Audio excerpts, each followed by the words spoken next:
Hi friends, welcome back to Manassu creations YouTube channel. ನೋಡಿ, ಇವತ್ತು ಕೈಯಲ್ಲಿ ಏನು ಇಟ್ಕೊಂಡಿದ್ದೀರಿ ನೋಡ್ತಿದ್ದೀರಲ್ಲ, ನುಗ್ಗೆ ಸೊಪ್ಪಿನ ಚಟ್ನಿ. ಫುಲ್ಲು ಮಿನರಲ್ಸು, ವಿಟಮಿನ್ಸು ಜಾಸ್ತಿ ಇರೋವಂಥ ನುಗ್ಗೆ ಸೊಪ್ಪಿನ ಚಟ್ನಿ ಮಾಡಿದ್ದೀನಿ. ಸೊ ಇದಕ್ಕೆ ಏನೇನು ಇಂಗ್ರೀಡಿಯೆಂಟ್ಸ್ ಹಾಕೋದು ಅಂತ ನೋಡೋಣ ಬನ್ನಿ. ಬಿಸಿ ಬಿಸಿ ಅನ್ನಕ್ಕೆ 1 ಸ್ಪೂನ್ ತುಪ್ಪ ಹಾಕ್ಕೊಂಡು ತಿಂತಿದ್ರೆ ಎಷ್ಟು ಟೇಸ್ಟಿಯಾಗಿರುತ್ತೆ ಅಂತಂದರೆ ಹೆಲ್ತ್ಗೂ ತುಂಬ ಒಳ್ಳೆಯದು, ಬಾಯಿಗೂ ರುಚಿಯಾಗಿರುತ್ತೆ. ಸೊ ಬನ್ನಿ ನೋಡೋಣ ಈಗ ಇದಕ್ಕೆ ಏನೇನು ಇಂಗ್ರೀಡಿಯೆಂಟ್ಸ್ ಹಾಕಬೇಕು ಅಂತ ಅಂದ್ಬಿಟ್ಟು. ನೋಡಿ, ತುಂಬ ಹೆಲ್ತಿ ಫುಡ್ಡು. ಇಂಗ್ರೀಡಿಯೆಂಟ್ಸ್ ನೋಟ್ ಮಾಡಿ ಇಟ್ಕೊಳ್ಳಿ, ವಿಡಿಯೋನ ಸೇವ್ ಮಾಡ್ಕೊಳ್ಳಿ. ಸೊ ತುಂಬ ಹೆಲ್ದಿಯಾಗಿರುತ್ತೆ. ಶುಗರ್ ಪೇಷಂಟ್ಸ್ ಅವ್ರಿಗೆಲ್ಲನೂ ತುಂಬ ಒಳ್ಳೆಯದು ಇದು. ಸೊ ನೋಡಿ, ನುಗ್ಗೆ ಸೊಪ್ಪಿಂದ ಹಾಕಿ ಮಾಡಿದ್ದೀವಿ ಅಂತಲೇ ಗೊತ್ತಾಗಲ್ಲ. ಸೊ ಆ ಥರ ಇರುತ್ತೆ ಟೇಸ್ಟ್. ಇದು ತುಂಬ ಚೆನ್ನಾಗಿರುತ್ತೆ. ಬನ್ನಿ ನೋಡೋಣ ಈಗ ಇದಕ್ಕೆ ಏನೇನು ಇಂಗ್ರೀಡಿಯೆಂಟ್ಸ್ ಹಾಕಬೇಕು ಅಂತ ಅಂದ್ಬಿಟ್ಟು.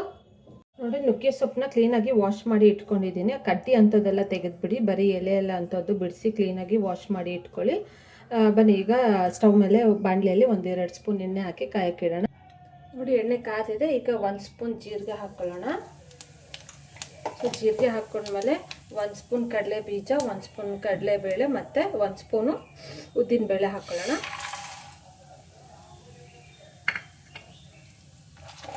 ಸ್ವಲ್ಪ ಫ್ರೈ ಮಾಡ್ಕೊಳ್ಳಿ ಅದನ್ನು.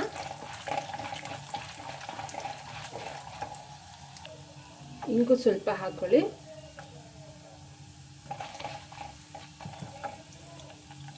ಮತ್ತು 1 ಗಡ್ಡೆ ಆಗೋಷ್ಟು ಈರುಳ್ಳಿ ಕಟ್ ಮಾಡಿ ಇಟ್ಕೊಂಡಿದ್ದೀನಿ. ಈರುಳ್ಳಿ ಹಾಕ್ಕೊಳ್ಳೋಣ.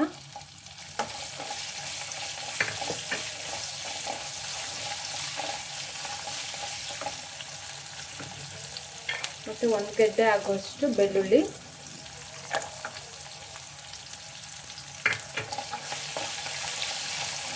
ಇದನ್ನು ಚೆನ್ನಾಗಿ ಫ್ರೈ ಮಾಡ್ಕೊಳ್ಳಿ. ನೋಡಿ, ಇಲ್ಲಿ ಖಾರಕ್ಕೆ ಹಸಿಮೆಣಸಿನ್ಕಾಯಿ 1-4 ಮತ್ತು ಒಣಮೆಣಸಿನ್ಕಾಯಿ 1-4 ಹಾಕ್ಕೊತಾ ಇದ್ದೀನಿ. ಖಾರ ನೀವು ನೋಡ್ಕೊಂಡು ಹಾಕ್ಕೊಳ್ಳಿ.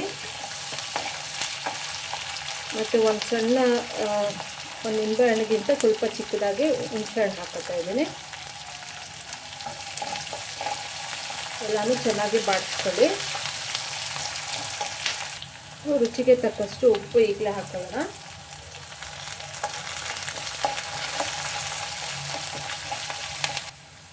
ಬೆಲ್ಲ 1 ಸ್ಪೂನ್ ಹಾಕೋತಾ ಇದ್ದೀನಿ.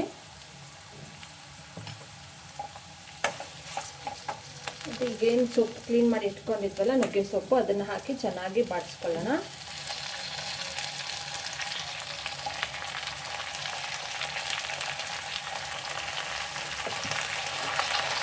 ಚೆನ್ನಾಗಿ ಒಂದ್ಸಲ ಮಿಕ್ಸ್ ಮಾಡಿ ಇದನ್ನು.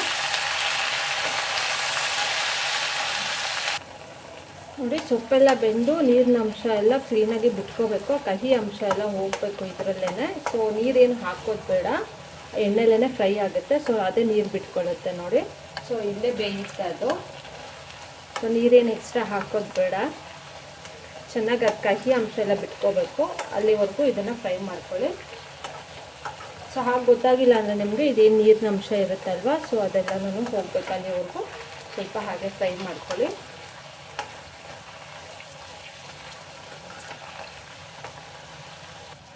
ನೋಡಿ, ಈಗ ನೀರಿನ ಅಂಶ ಎಲ್ಲ ಹೋಗಿದೆ. ಸೊ ಕಾಣ್ತಿದೆ ಅಲ್ಲ. ಸೊ ಈ ಟೈಮ್ಗೆ ಸ್ಟವ್ನ ಆಫ್ ಮಾಡಿ ಸಾಲುತ್ತೆ. ಸೊ ಈಗ ಸ್ಟವ್ ಆಫ್ ಮಾಡಿಬಿಟ್ಟು ಇದನ್ನು ಫುಲ್ಲಾಗಿ ಕೂಲ್ ಡೌನ್ ಆಗೋಕ್ಕೆ ಬಿಟ್ಬಿಡೋಣ. ಸೊ ಆಮೇಲೆ ಮಿಕ್ಸಿಗೆ ಹಾಕೊಳ್ಳೋಣ. ತುಂಬ ಹೆಲ್ದಿ ಫುಡ್ಡು, ಹೆಲ್ತ್ ತುಂಬ ಒಳ್ಳೆಯದು. ಫುಲ್ಲಾಗಿ ವಿಟಮಿನ್ಸು ಮತ್ತು ಮಿನರಲ್ಸು ಜಾಸ್ತಿ ಇರೋವಂಥ ಸೊಪ್ಪು ಇದು. ಸೊ ಹೆಲ್ತ್ಗೆ ತುಂಬ ಒಳ್ಳೆಯದು, ಶುಗರ್ ಪೇಷಂಟ್ಸ್ಗೂ ತುಂಬ ಒಳ್ಳೆಯದು ಇದು. ಸೊ ಈ ಥರ ಮಾಡ್ಕೊಂಡು ತಿನ್ನಿ, ತುಂಬ ಚೆನ್ನಾಗಿರುತ್ತೆ. ಚಪಾತಿ ಮತ್ತು ಅನ್ನಕ್ಕೆಲ್ಲ ತುಂಬ ಚೆನ್ನಾಗಿರುತ್ತೆ ಚಟ್ನಿ ಇದು. ಸೊ ಬನ್ನಿ ಫುಲ್ ಕೂಲ್ ಡೌನ್ ಮಾಡಿಬಿಡೋಣ ಈಗ ಇದನ್ನು, ಆಮೇಲೆ ಮಿಕ್ಸಿಗೆ ಹಾಕೊಳ್ಳೋಣ. ನೋಡಿ, ಈಗ ಇದು ಫುಲ್ಲಾಗಿ ಕೂಲ್ ಡೌನ್ ಆಗಿದೆ. ಸೊ ಈಗ ಒಂದು ಮಿಕ್ಸಿ ಜಾರ್ ತೊಗೊಳ್ಳೋಣ. ಇದಕ್ಕೆಲ್ಲ ಶಿಫ್ಟ್ ಮಾಡ್ಕೊಳ್ಳೋಣ. ಇದನ್ನು ಬೇಕಾದರೆ ಸ್ವಲ್ಪ ನೀರು ಹಾಕ್ಕೊಳ್ಳಿ, 1/4 ಗ್ಲಾಸ್ ಇಲ್ಲ ಅರ್ಧ ಗ್ಲಾಸ್ ಆಗೋಷ್ಟು. ಇಲ್ಲಾದರೆ ಹಾಗೆ ಬೇಕಾದರೂ ರುಬ್ಕೋಬೋದು. ಸೊ ಈಗ ಇದನ್ನು ಮಿಕ್ಸಿ ಗ್ರೈಂಡರ್ಗೆ ಹಾಕಿ ರುಬ್ಕೊಳ್ಳೋಣ ಬನ್ನಿ. ನೋಡಿ ಫ್ರೆಂಡ್ಸ್, ಈಗ ರುಬ್ಬಿ ಆಗಿದೆ. ಸೊ ನೋಡಿ, ನಾನು ನೀರು ಹಾಕದೆ ರುಬ್ಕೊಂಡಿದ್ದೀನಿ. ನೀವು ಬೇಕಾದರೆ ಸ್ವಲ್ಪ 1/2 ಗ್ಲಾಸ್ ನೀರು ಹಾಕ್ಕೊಂಡು ರುಬ್ಕೋಬೋದು. ಸೊ ನೋಡಿ, ಅನ್ನಕ್ಕೆ ಚಪಾತಿಗೆ ತುಂಬ ಚೆನ್ನಾಗಿರುತ್ತೆ. ಅದು ನುಗ್ಗೆ ಸೊಪ್ಪುದು ಮತ್ತು ಕಡಲೆಬೀಜ ಏನಿತ್ತು ಮತ್ತು ರುಬ್ಬಿದ ತಕ್ಷಣ ಅದ್ರದ್ದು ಘಮ ಬರ್ತಾ ಇದೆ ಹಾಗೇ. ಸೊ ತುಂಬ ಟೇಸ್ಟಿಯಾಗಿರುತ್ತೆ. ಒಂದ್ಸಲ ಟ್ರೈ ಮಾಡಿ ಹೇಗಿತ್ತು ಅಂದ್ಬಿಟ್ಟು ಕಾಮೆಂಟ್ ಮಾಡಿ. ಬನ್ನಿ ಈಗ ಸರ್ವಿಂಗ್ ಬೌಲ್ಗೆ ಹಾಕ್ಕೊಳ್ಳೋಣ. ಇದನ್ನು ನೋಡಿ, ನುಗ್ಗೆ ಸೊಪ್ಪಿನ ಚಟ್ನಿ ರೆಡಿಯಾಗಿದೆ.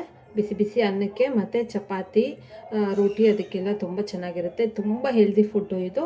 ಸೊ ಒಂದ್ಸಲ ಟ್ರೈ ಮಾಡಿ ಹೇಗಿತ್ತು ಅಂತ ಅಂದ್ಬಿಟ್ಟು ಕಮೆಂಟ್ ಮಾಡಿ ಶೇರ್ ಮಾಡ್ಕೊಳ್ಳಿ. ಮತ್ತು ವಿಡಿಯೋನ ಸೇವ್ ಮಾಡಿ ಮತ್ತು ನಿಮ್ಮ ಫ್ರೆಂಡ್ ಸರ್ಕಲ್ಗೂ ಕಳಿಸಿ ಇದನ್ನು.